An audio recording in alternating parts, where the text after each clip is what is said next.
TPS customer के online classes में आपका स्वागत है। हम बात करेंगे कक्षा 8 की सब्जेक्ट मैथ। पिछली वीडियोस में आपको एक चर वाले रैखिक समीकरण के बारे में बताया था कि बहुपद क्या है, रैखिक समीकरण क्या है, बीजीय व्यंजक क्या है, समीकरण किसे कहते हैं, चर राशि किसे कहते हैं, अचर राशि किसे कहते हैं, इन सब के बारे में आपको पिछले वीडियोस में बताया था। अब आप बारी आती है आपकी प्रश्नावली नंबर 2.1 की। तो 2.1 में सवाल नंबर फर्स्ट है आपका x - 2 = 7, यानी x इसमें चर राशि है, 2 इसमें अचर राशि है, 7 इसमें अचर राशि है। x - 2 इसका LHS पक्ष है, बराबर 7 इसका RHS पक्ष है। तो मैंने आपको बताया भी था कि LHS पक्ष की संख्या को RHS पक्ष में और RHS की संख्या को LHS पक्ष में लाया या ले जाया जाता है तो उनके चिन्हों में संख्याओं के चर हो या अचर हो, उनकी संख्याओं के चिन्हों में परिवर्तन हो जाता है। जैसे x - 2 कौन सा पक्ष है? LHS। कौन सा पक्ष है भैया? LHS। और ये RHS, ये LHS पक्ष है। कौन सा? x - 2। और 7 जो अचर राशि है वो RHS पक्ष है। अचर राशि इधर भी है, लेकिन इसको, इस पक्ष को, यानी ये x - 2 जो संख्या है x - 2, इसको बोला जाता है बीजीय व्यंजक। क्या बोला जाता है? बीजीय व्यंजक। बीजीय व्यंजक x - 2 है, इसको बोलते हैं LHS पक्ष, और बराबर 7 है जो RHS पक्ष है। और LHS और RHS को अपन सरल कैसे करते हैं, यानी समीकरण को सरल जो करते हैं वो कैसे करते हैं कि x बराबर चर राशि को, मैंने बताया था हमेशा कि चर राशि को हमेशा LHS पक्ष में रखा जाता है। तो चर राशि को LHS पक्ष में ले लिया जाता है। चर राशि कौन सी है? x है। यानी ABCD के जितने भी अक्षर है, मैं फिर से बता रहा हूं आपको कि ABCD के जितने भी अक्षर है वो चर राशि कहलाती है। और साधारण सी सिविल सी भाषा में बोलते हैं गिनती के जितने भी अंक हैं, जिनको पूर्ण या प्राकृत संख्या कहते हैं, वो अचर राशि के नाम से जाने जाते हैं। जिनको स्वतंत्र पद भी कहते हैं, स्थिरांक, जिसे भी स्थिरांक भी कहते हैं। जो स्थिरांक, जो अंक स्थिर है, जिनका मान स्थिर होता है, वो स्थिरांक कहलाते हैं। और चर राशि जिनका मान या वैल्यू जो भी है वो बदलती जाती है, यानी बदल सकते हैं उनके मान को, वो चर राशि कहलाती है। चर राशि को LHS पक्ष में रखा जाता है, अचर राशि को RHS पक्ष में। तो 7 जो RHS पक्ष में दिया हुआ है उस यूं की त्यों उतार दिया जाता है, तो उसके चिन्ह में कोई परिवर्तन नहीं होता, क्योंकि ये जो बराबर या समरूपता का जो चिन्ह है, इसके RHS पक्ष में ही 7 है और RHS पक्ष में ही अपन उतार रहे हैं। क्योंकि देखो ये समरूपता जो समता है वो बराबर के इधर की तरफ ही उतारा जाता है, इधर यूं की त्यों उतार रहे हैं, तो चिन्ह में परिवर्तन नहीं होगा। और 2 है जो LHS पक्ष में, और इस 2 को अपन RHS पक्ष में लाएंगे तो इस 2 के चिन्ह में परिवर्तन हो जाएगा। यानी 2 किसका है? माइनस का, ऋण चिन्ह का। तो इधर RHS पक्ष में, यानी LHS पक्ष की संख्या को RHS पक्ष में लाएंगे तो चिन्ह में परिवर्तन हो जाएगा, या RHS पक्ष की संख्या को LHS में ले जाएंगे तो भी चिन्ह में परिवर्तन हो जाएगा। अब x बराबर कितना हो गया? दोनों प्लस के हो गई 7 और 2, तो कितने हो गए? 9। ये आपका इस समीकरण का हल हो गया। x बराबर, उत्तर कितना आ गया? 9। इसका सवाल नंबर इसी प्रकार से अगला, जिसको सवाल नंबर 2 बोलते हैं, वो अगला सवाल क्या है आपका? सवाल नंबर 2 है y + 3 = 10। y + 3 = 10। सेम कंडीशन है दोनों ही सवालों की, केवल अंतर किसका है कि इसमें ऋण चिन्ह का उपयोग है और इसमें धन चिन्ह का उपयोग है। तो y LHS पक्ष बराबर 10 और 3 का पक्षांतर करेंगे इधर, ये किसका हो जाएगा? माइनस का। पक्षांतरण किसे कहते हैं कि पक्ष का, एक पक्ष का मान दूसरे पक्ष में परिवर्तित किया जाता है, उससे क्या बोलते हैं? पक्षांतरण। तो 10 प्लस के हैं और 3 किसके हैं? माइनस के। 10 में से 3 घटेंगे, क्योंकि ये संख्याएं कैसी हो गई? अलग अलग चिन्ह की। तो 10 प्लस के और 3 किसके? माइनस के। इसीलिए 10 में से 3 गए, कितने बच गए? 7। तो y का मान कितना आया? 7। सेम प्रश्न है, सेम समीकरण है। बीजीय व्यंजक में चर व अचर, एक या एक से अधिक चर या अचर राशियों को LHS व RHS पक्ष के रूप में लिखा जाता है। उसे समीकरण के नाम से जाना जाता है।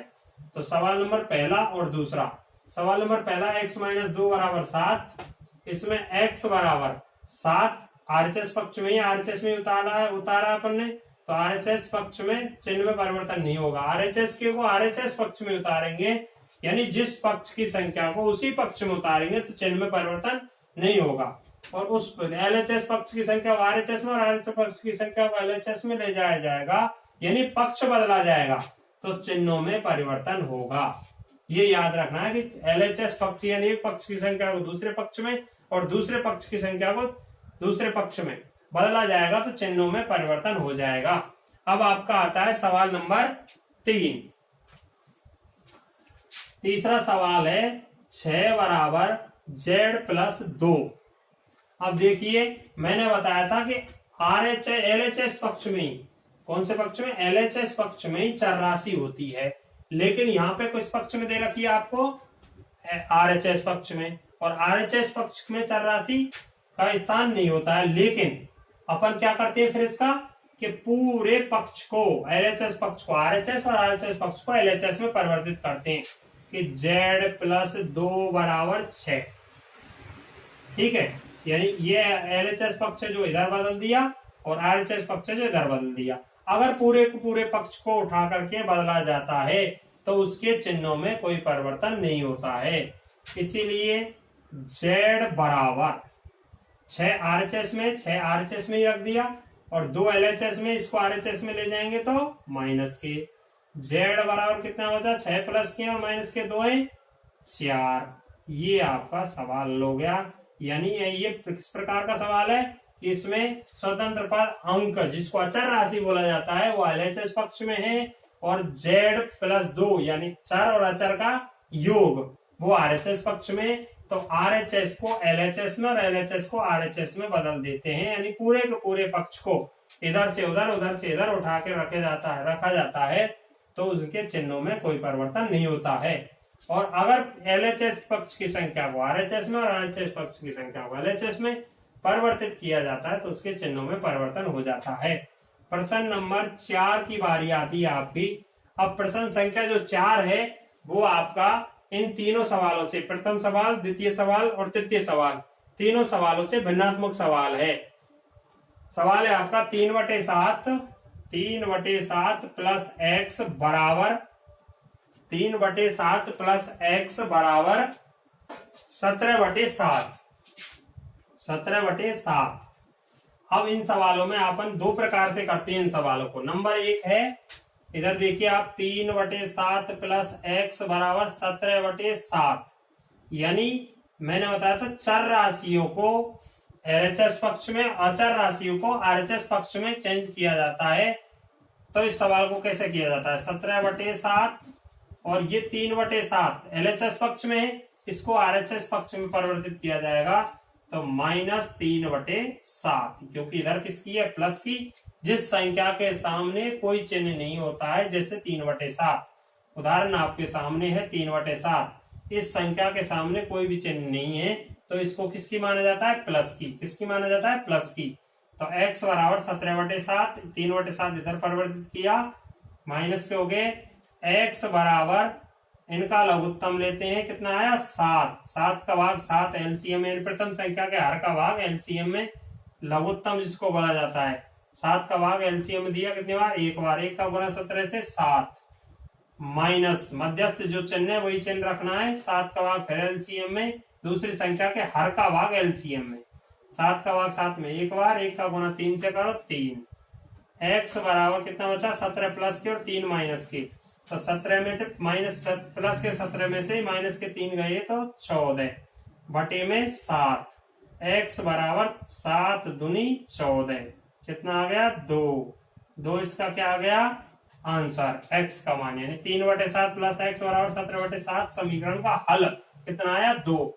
तो एक प्रकार तो है आपका ये, यानी जिसमें क्या किया जाएगा, चर राशि को हमेशा एलएचएस पक्ष में और अचर राशि को हमेशा आरएचएस पक्ष में रखा जाएगा। बस अर्थ है। इसको दूसरी प्रकार से कैसे किया जाता है, 3/7, यानी कि ऐसे तो आपको बता दिया गया इनका इनका एलसीएम लिया जाता है, यानी संख्याओं के समीकरण के हरों का एलसीएम लिया जाता है। तो हर के रूप में कितने हैं? 7 और इधर भी 7। तो 7 के एलसीएम लेते हैं अपन, कितना आता है? 7।